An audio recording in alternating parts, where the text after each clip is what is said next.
बिस्मिल्लाहिर्रहमानिर्रहीम। अस्सलाम वालेकुम स्टूडेंट्स, मैं हूं आपको teacher Mohammad Waqas. I hope कि आप लोगों को तमाम लेक्चर जो हैं वो समझ आ रहे होंगे। जो आपके क्वेश्चंस नो डाउट कि क्वेश्चंस आपके माइंड में अरेज हो रहे होंगे, कोई पॉइंट्स में भी समझना है तो लाजमी आप अपने कमेंट बॉक्स में जो है वो ज़रूर सेंड किया करें अपने क्वेश्चंस को, तो इंशाल्लाह हम उसका ज़रूर आपको रिस्पॉन्ड करेंगे। आज चलें स्टार्ट करते हैं लेक्चर नंबर 4। लेक्चर नंबर 4 हमारे पास जो है वो है vector addition by rectangular components. आपका बहुत क्वेश्चन आ रहे थे बच्चों के, सर काइंडली बताया करें कहाँ से हमें याद करना है, कहाँ से क्वेश्चन आएगा। तो बच्चे ये हमारे पास जो है वो बुक का पहला लॉन्ग क्वेश्चन है, 5 मार्क्स का आता है, ठीक है। 9th-10th में आपके पास जो है वो लॉन्ग क्वेश्चन के मार्क्स से 4, यहाँ पे होंगे 5। लॉन्ग क्वेश्चन के वाले से इंपॉर्टेंट है। क्वेश्चन में क्या आएगा यहाँ पे, define rectangular components. Rectangular components क्या होते हैं वो भी मैंने आप लोगों को ऑलरेडी बताए हुए हैं, ठीक है। And add vector by rectangular components method. Vectors को जो है वो रेक्टेंगुलर कंपोनेंट्स के मेथड से लिख के दिखाएं। इसमें स्टूडेंट्स आपको पहले ज़रूर आपके माइंड में क्वेश्चन आएगा, सर जब हमारे पास हेड टू टेल रूल है तो फिर हम इसको क्यों करें, ठीक है। जब हमारे पास एक वे है वेक्टर्स को ऐड करने का तो फिर हम vector addition by rectangular component की तरफ क्यों जाएं, ठीक है। तो स्टूडेंट्स आपको बताता चलूं कि ये वाला मेथड जो है हमारे पास, इस मेथड में कुछ क्वालिटीज़ हैं, ठीक है। ये हमारे पास उससे ईजी मेथड है,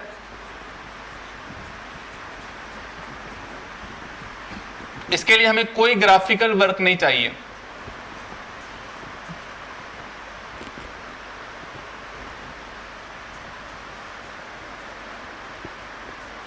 नो ग्राफिकल वर्क।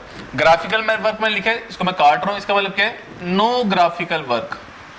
कोई ग्राफिकल वर्क नहीं चाहिए आपको इसके लिए, ठीक है। इसको हम एनालिटिकल मेथड भी बोलते हैं, मतलब फार्मूले से, कैलकुलेशन से हम इसको करेंगे, एनालिटिकल मेथड। तो बच्चे ये 3 इसमें हमारे पास जो वो ये बेनिफिट्स हैं कि हम इसको हेड टू टेल रूल के ऊपर जो प्रेफरेंस दे दें और इसको हम स्टार्ट करें। क्वेश्चन मैंने आपको बता दिया किस तरह से क्वेश्चन आएगा, अब आप लोगों ने अटेम्प्ट कैसे करना है, ठीक है। तो यहाँ पे मेरे अकॉर्डिंग सबसे पहले आप रेक्टेंगुलर कंपोनेंट्स की डेफिनेशन जो है राइट डाउन करें।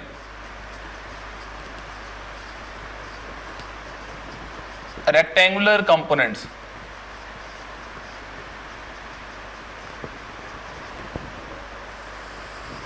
क्या होते हैं, ठीक है। हम लास्ट लेक्चर में डिस्कस कर चुके थे। यहाँ पे मैं इसको जो है वो जस्ट डायग्राम बना के आपको बता रहा हूँ। वर्डिंग में डेफिनेशन आप लोग राइट डाउन करेंगे, साथ में डायग्राम भी बनाएंगे। ये हमारे पास रेक्टेंगुलर कोऑर्डिनेट सिस्टम है, ये हमारे पास एक्स एक्सिस, ये हमारे पास वाई एक्सिस, ये हमारे पास है ओरिजिन। यहाँ से एक वेक्टर है A, this is a vector A. इस वेक्टर का एंगल कहाँ से बनता है, पॉजिटिव एक्स एक्सिस से बनता है। डायरेक्शन क्या होती है, एंटी क्लॉकवाइज। ये सारी बातें आप लोगों ने पहले प्रीवियस लेक्चर्स में देखी हुई हैं। इसके हम कंपोनेंट्स बनाएंगे। कंपोनेंट्स बनाने के लिए मेथड, इसके हेड से हम जो है वो परपेंडिकुलर ड्रॉ करेंगे ऑन एक्स एक्सिस। जहाँ तक एक्स एक्सिस पे ड्रॉ होगा वो इसका एक्स कंपोनेंट है, ए एक्स आई, और ये वाला जो है इसका वाई कंपोनेंट है, A Y J. According to head to tail rule A X plus A Y, क्या मैं क्या दे रहे हैं, vector A is equal to A X I plus A Y J. ये सारी चीजें आप डायग्राम के साथ बनाएंगे, लेकिन इससे पहले मैंने पहले बोला है कि आप वर्डिंग में यहाँ पे रेक्टेंगुलर कंपोनेंट्स की डेफिनेशन राइट डाउन करेंगे। मैं बोल के बता देता हूँ, the parts of vector which are mutually perpendicular to each other called rectangular components. तो आप वर्डिंग में राइट डाउन करेंगे, डायग्राम बनाएंगे, इक्वेशन लिखेंगे। उसके बाद हमारे पास आ जाएगा प्रोसेस। प्रोसेस में आप सेम ये वाली हेडिंग भी दे सकते हैं, vector addition by rectangular components, ठीक है। उसमें हमारे पास जो है कुछ स्टेप्स हैं। हमारे पास यहाँ पे नेक्स्ट पेज पे कुछ स्टेप्स लिखे हुए हैं। अगर आप बेहतर समझते हैं तो वो स्टेप्स आप लोग पहले लिख दें, जैसा कि मैंने यहाँ पे स्लाइड्स में स्टेप्स लिखे हुए हैं। स्टेप 1 हमारे पास है कि पहले हम जो है वो तमाम कंपोनेंट्स के एक्स और वाई कंपोनेंट फाइंड आउट करेंगे। उसके बाद हम जो है वो उनका मैग्नीट्यूड फाइंड करेंगे। नंबर 3 हम उनकी डायरेक्शन फाइंड करेंगे। तो ये आपके सामने कुछ स्टेप्स दिए हुए हैं। इन स्टेप्स को अगर आप लॉन्ग क्वेश्चन में पहले लिखते हैं तो मेरे ख्याल से बेहतर होगा, ठीक है। बुक में नेक्स्ट पेज में लिखे हुए हैं। तो स्टेप्स के बाद हम डायरेक्ट चलते हैं डायग्राम की तरफ। स्टूडेंट, इस टॉपिक के अंदर डायग्राम बहुत इंपॉर्टेंट है, ठीक है। जिस बच्चे को डायग्राम बनानी आती है उसका सारा टॉपिक जो है वो क्लियर हो जाएगा, और डायग्राम बहुत ही आसान है, ठीक है। इसमें हमारे पास जो है वो लेट बी से रेक्टेंगुलर कोऑर्डिनेट सिस्टम है। This is rectangular coordinate system, x axis, और ये हमारे पास है वाई एक्सिस। हमारे पास दो वेक्टर्स हैं, ये है वेक्टर ए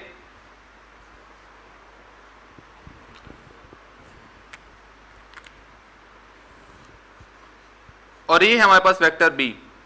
हमने इन दोनों को बाय रेक्टेंगुलर कंपोनेंट के मेथड से ऐड करना है, लेकिन सबसे पहले हमें जो है वो हेड टू टेल रूल आता है, तो हम हेड टू टेल रूल के अकॉर्डिंग इनको ऐड करेंगे। हम इन वेक्टर्स को यहां पुट करते हैं, जब हम यहां पुट करेंगे ये हमारे पास है ओरिजिन। हम एक पॉइंट लेते हैं एम पॉइंट तक का जो वेक्टर है वो है हमारे पास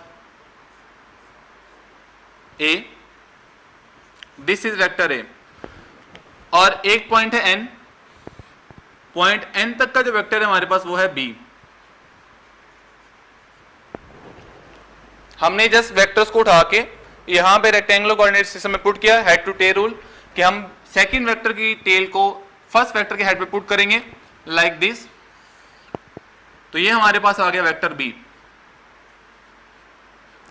और इस पॉइंट को हम नाम देते हैं पॉइंट पी का। अब पॉइंट ओ से लेके पॉइंट पी तक, यानी कि ए की टेल से बी के हेड तक हमारे पास क्या आ जाएगा, रिजल्टेंट वेक्टर लाइक दिस।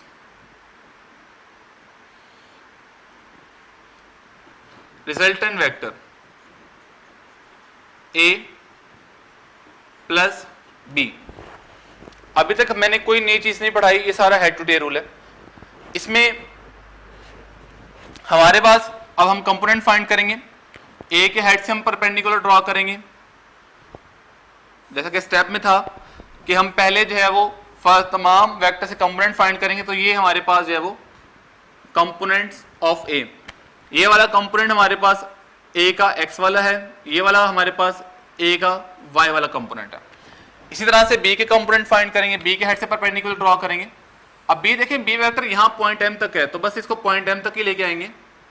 ये हमारे पास इसका, चूंकि ये वाई के होंगे तो ये कंपोनेंट आ जाएगा इसका बी वाई, और ये वाला कंपोनेंट इसका एक्स के होंगे तो ये आ जाएगा बी एक्स। अभी तक हमने यहाँ पे ए और बी के कंपोनेंट फाइंड किए, वो मैं बात आपको यहाँ पे भी समझा चुका था। अब ये देखें, अगर हमें ये देखूं कि ये वाली लेंथ यहां से लेके यहां तक देखें इतना ही है जितना कि ये ए वाई है, तो इसका मतलब ये हुआ कि ये भी लेंथ ए वाई है, और यहां पे ये वाली लेंथ बी एक्स है, तो इसका मतलब यहां पे भी लेंथ क्या है, बी एक्स। अब यहां पे कुछ पॉइंट्स आ रहे हैं हमारे पास डायग्राम के अंदर, जिससे आप देखें O M N P, P तक हम जा चुके हैं। अब नेक्स्ट हमारे पास जो पॉइंट आ रहे हैं उनको हम नाम दे रहे हैं, ये वाला पॉइंट Q, ये वाला पॉइंट R, और ये वाला पॉइंट S। एक और चीज में देखें, यहां पे मैंने AX के साथ I पुट किया था, डायरेक्शन दी थी, यहां पे मैं नहीं दे रहा। यहां पे देखें, यहां पे AX के साथ हेड भी नहीं है, यानी कि यहां पे मैं कंपोनेंट की सिर्फ मैग्नीट्यूड ले रहा हूं। यहां पे हमारे पास A वेक्टर के कंपोनेंट आ गए और B के आ गए, अब रह गया R। अब यहां पे तीन वेक्टर आ चुके हैं, A, B और ये R। अब R के हेड से हम परपेंडिकुलर ड्रॉ करेंगे, ये सारा ही आ जाएगा, देखिए यहां से लेके यहां तक ये हमारे पास आ जाएगा RX। इसका मैंने हेड लगाया, इसके साथ I, और यहां से इसका Y वाला कंपोनेंट आ जाएगा सारा,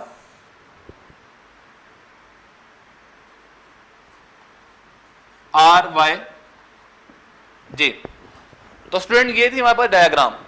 अब डायग्राम के बाद हमने यहाँ पे मैथमेटिकल वर्क करना है, जैसा कि मैंने पहले बताया था, ये हमारे पास ग्राफिकल वर्क नहीं देता, बल्कि मैथमेटिकल मेथड से, एनालिटिकल मेथड से इक्वेशन की फॉर्म में हमें आंसर देगा। सबसे पहले आपने क्या करना है, देखिए हमने वेक्टर को फाइंड करने के लिए उसके कंपोनेंट्स को ऐड किया था, AXI AY। अब R वेक्टर फाइंड आउट करने के लिए हमें RX और RY चाहिए। तो पहला हमारे पास हाइडिंग, यहाँ पे जो पहली हाइडिंग आएगी वो आएगी 4RX। RX की वैल्यू क्या होगी, RX की वैल्यू डायग्राम से देखें, RX कहां से है, O से लेके R तक है, O to R, O से R कहां तक है, OQ प्लस QR। तो यहाँ पे OQ प्लस QR, OR किसकी वैल्यू है, OR की लेंथ यहाँ O से लेके R तक RX के इक्वल है, OQ की लेंथ O से Q तक ये किसके इक्वल है, AX के, प्लस QR, Q से लेके R तक किसकी लेंथ है, BX की। ठीक है, अब अगर आप देखें तो RX किस तरफ है, X एक्सिस के लोंग, AX किस तरफ है, X एक्सिस के लोंग, और यहाँ पे BX किसके लोंग है, X एक्सिस के लोंग। और X एक्सिस के लोंग जो हमारे पास यूनिट वेक्टर होता है वो क्या होता है, I। अगर हम इन वेक्टर फॉर्म लिखें, इन वेक्टर फॉर्म, तो इसके साथ क्या आ जाएगा, R X I is equal to A X plus B X into I. तो स्टूडेंट्स ये हमारे पास आ गया आर एक्स कंपोनेंट। इसी तरह से अगर हम आर वाई कंपोनेंट निकालना चाहें, मैं इसको इरेज कर रहा हूं,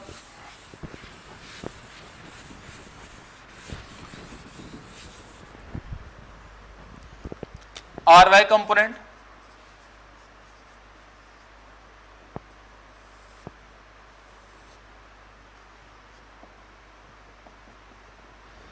आर वाई अब कहां से कहां तक है, डायग्राम में देखें तो आर से लेके पी तक, आर से पी तक।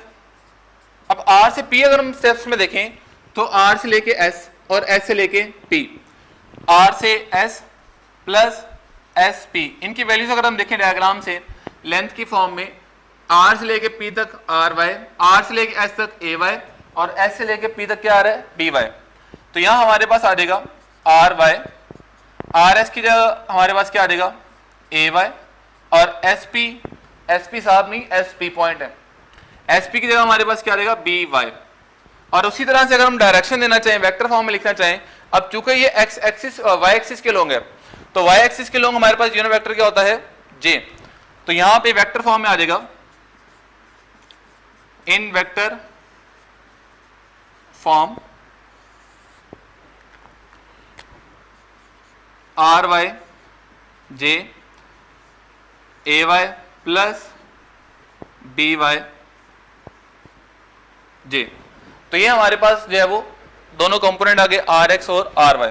अगर हम वेक्टर आर की बात करें, फॉर आर हम हाइडिंग दें, फॉर आर वेक्टर, आपको पता है इसके कंपोनेंट्स को हम ऐड कर देते हैं, इसे कंपोनेंट्स को ऐड करेंगे, R vector is equal to R X I plus R Y J.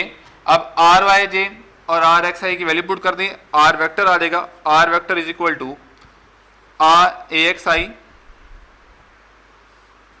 A X plus B X into I plus A Y plus B Y J.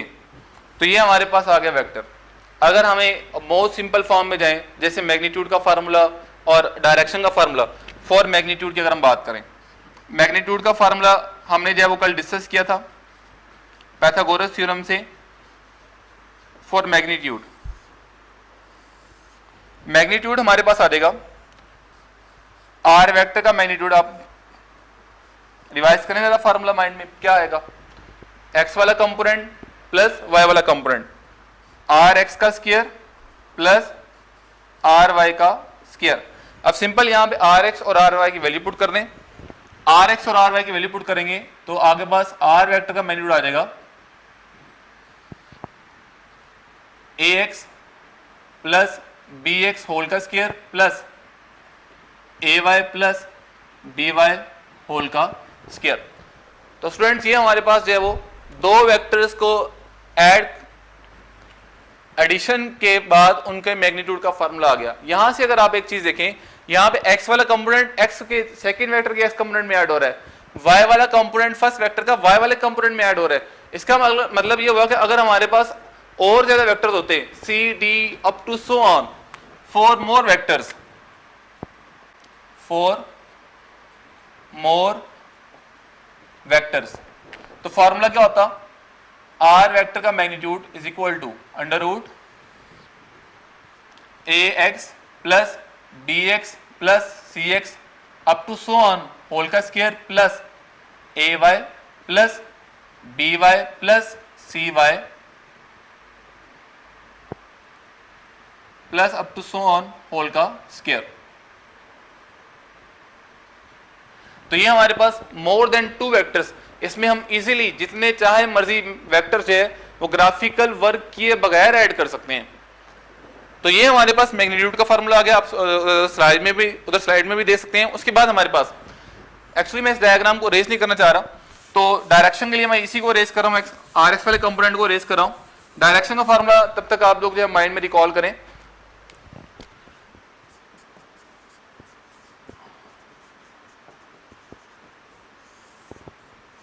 Direction हम लेते थे एंगल से, थीटा से, और उसमें हमारे पास tan इनवर्स हम use करते हैं। tan इनवर्स क्या होता है? Perpendicular over base. तो यहाँ परपेंडिकुलर आर वेक्टर फाइंड करने हैं, तो इस ट्रायंगल में ओ आर पी जो आर वेक्टर के लिए बन रही है, आर एक्स और आर वाई इसके कंपोनेंट है, आर एक्स जो है वो बेस और आर वाई क्या है? परपेंडिकुलर। तो एंगल निकालने के लिए theta is equal to tan inverse perpendicular क्या है? आर वाई, बेस हमारे पास क्या है? R X. Theta is equal to tan inverse R Y और आर एक्स की वैल्यू पुट करते हैं, A Y plus B Y, R X की value A X plus B X. तो स्टूडेंट्स ये हमारे पास दो वेक्टर्स को ऐड करने के बाद अगर हमने रिजल्टेंट वेक्टर की डायरेक्शन निकालनी है तो हम ये वाला फार्मूला यूज करेंगे। यहाँ हम ये फार्मूला यूज करेंगे, ये रिजल्टेंट के लिए यूज करें। जो कल हमने निकाला था वो सिर्फ एक सिंगल वेक्टर के लिए था, और यहाँ पे अगर हमें जिस तरह यहाँ से हमने मैग्नीट्यूड निकाली है, अगर हम अब वेक्टर जो है वो 2 से ज्यादा हो, फिर हम क्या करेंगे? सेम जैसे हमारे पास यहाँ पे x वाले कंपोनेंट में x ऐड हो रहा था, y वाले कंपोनेंट में y ऐड हो रहा था, सिमिलरली यहाँ हमारे पास ऊपर परपेंडिकुलर में y कंपोनेंट्स ऐड हो रहे हैं। तो फॉर मोर वेक्टर्स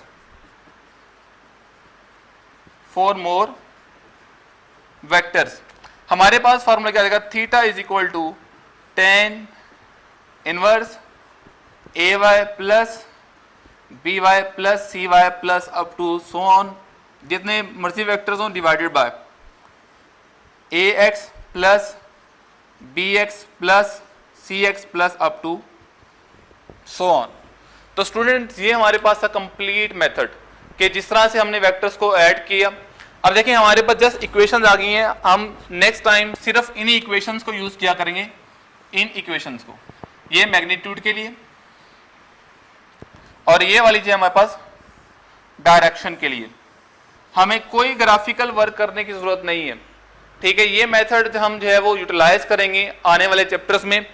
हमारे पास इस टॉपिक के बाद जो है वो एक एग्जांपल भी आ रही है, और जहां जहां नेक्स्ट चैप्टर में हम जाएंगे, जहां जहां वेक्टर्स आएंगे, इवनली के सेकंड ईयर में भी हमारे पास जो पहला टॉपिक आएगा कूलम्स लॉ, उसका जो है वो फर्स्ट न्यूमेरिकल जो है हमारे पास फर्स्ट न्यूमेरिकल सेकंड न्यूमेरिकल, वहां पे भी हम जो है वो ये सारी चीजें यूटिलाइज करेंगे।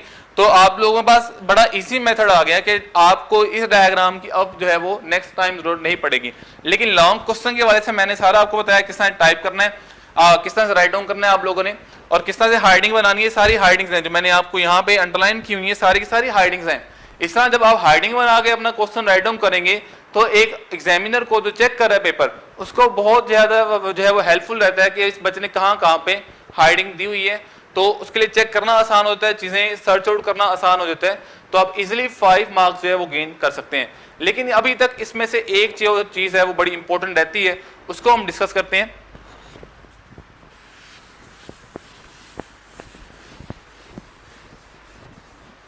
यहां से कंपोनेंट इरेज हो गया। खैर इसमें अब हमारे पास ये वाली जो मैंने इक्वेशन बताई, ये वाली इक्वेशन जब बताई, ये आपको हमेशा जो आंसर देगी वो इक्वल टू और लेस देन 90 डिग्री देगी।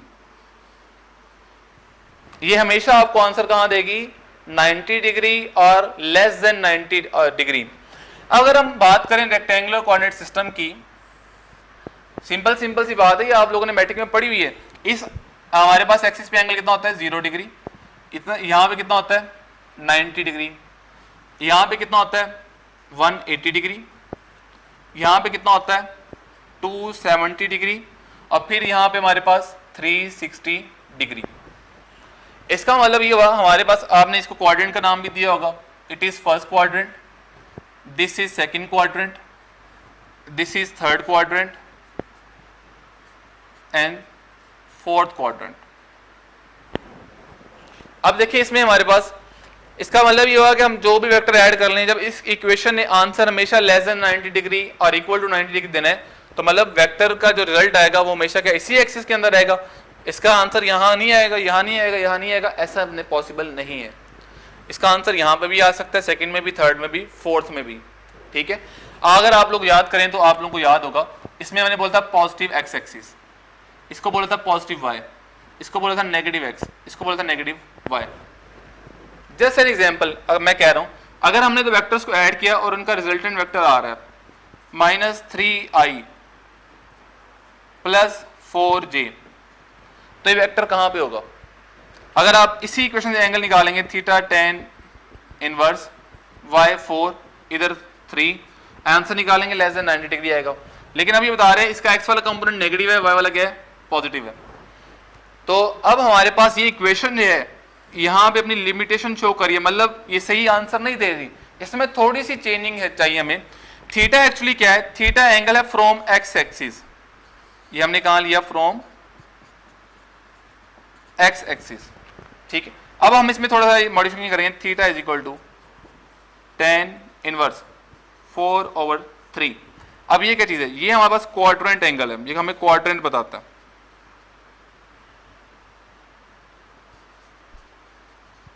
क्वाड्रेंट के कौन से क्वाड्रेंट में आएगा, जब आप इसे आंसर निकालेंगे तो अब आपको पता है, ये आपको खुद देखना पड़ेगा कंपोनेंट कैसे हैं।